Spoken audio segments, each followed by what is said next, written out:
Hi everyone, New England Gardening here. Wanted to do a video on these two cuttings. These are the only two cuttings that I've started this year, and I really wasn't even enthusiastic about it. They're Zidi, and they require the fig wasp. Although they're sort of semi-common, they do produce a fig occasionally without the fig wasp, and it's pretty good, but evidently with the fig wasp, they produce a very nice fig, really top quality. But someone, I saw some information saying that these are back in quarantine, which I don't know if I believe that or not. I got these from UC Davis, and I sold the plants that I had that were a couple of years old. And I had these leftover cuttings, so I decided to try to root them. And people ask me, how long does it take to root a cutting? It can vary, and this is an example of some of the extremes that you can come across when trying to root some fig cuttings. This one here stayed dormant for like 3 months, and like I said, I wasn't enthusiastic, and I think sort of subconsciously I wanted them to fail. I didn't really care. So when I was trying to root them and I had them in the shoe boxes with the moss, I left them in there way too long, where they had sprouted roots, and then the roots died, and then they sprouted more roots. And I had the video, but evidently I erased it, where I put these into the soil the same time I potted up the amaryllis bulbs. I think that was sometime maybe in December. And this was the first one. This one here was the first one that started leafing out. And I had my orchids in here, and I discovered that there was spotting going on one of the orchids. So without thinking, I tried to reduce the humidity, and immediately the cuttings went into shock. And this one here died back, and the terminal bud died also. I have some video, I think, of when the damage had already been done. I'll try to include that in this video. So let's take a look at that video from January 12th.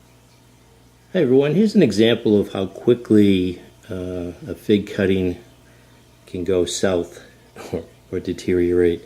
I have these two leftover Zidi fig cuttings that seem to be doing okay. I have them in this aquarium that it's a tall 30-gallon aquarium I have. That it's old, so I don't trust it filling it with any water, but I remembered I had this in the cellar, so I'm using it to increase the humidity on my orchids. And so I threw in these two cuttings, and then I noticed some spotting on my Cattleya orchid, and I think that's due to I had a concern that I had this stagnant humid air, and so I think there's a fungus growing on the Cattleya. So I took the plexiglass cover that I have on this off and drastically reduced the humidity. And even though these leaves look really great and healthy, and I have some roots, it just could not take the dramatic decrease in humidity, and I just wasn't thinking. I've got these lights on the top there that add a lot of heat, and next thing I know, I go to take a look at the orchids and the cuttings, and this guy's all wilted down. So I threw the plexiglass top back on, and hopefully it'll recover, but it even looks like the edges are kind of dried out. Just was not thinking. And I also have this, I have a old towel that I dampen and hang inside to increase the humidity. Okay, we're back. But this stayed dormant for like another 2 months, and out of nowhere a bud formed, and I just never got the camera out to record it. And this one here is sort of like stuck in this stage, so I don't know if you can see it's almost like bone marrow. It's sort of like becoming hollow, but it seems to be holding its own, holding the line at that point there. And I don't know if eventually it's just going to have to resprout something from the cutting, or it'll be able to do something with the existing growth here. Like I said, the terminal bud is dead, has died, so I don't know if it can produce another terminal bud, but it's just stuck here. It's been like this for a month, and then this one just started taking off.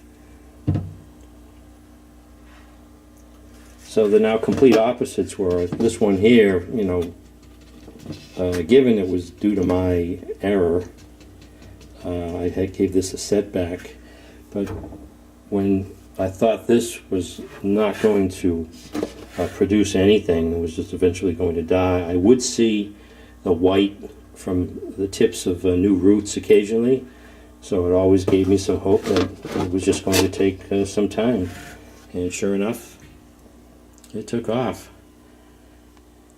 So yeah, there's no set rhyme or reason to how long it takes for a cutting to, you know, look like it's going to make it. And even at this stage, if I was to leave this in a lot drier condition, I have this towel that I dampen every morning and keep the humidity up, that this would immediately wilt within an hour.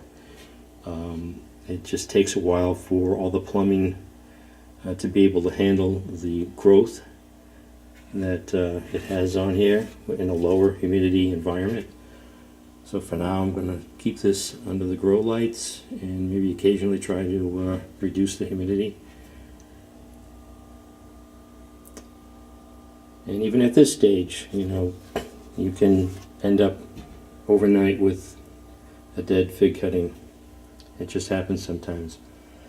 So this is New England Gardening on 2 Zidi cuttings that really do not produce a fig for me without the fig wasp, but I had the cuttings and just thought it would be interesting to go ahead and put them in the soil. So this is New England Gardening. Thanks for watching.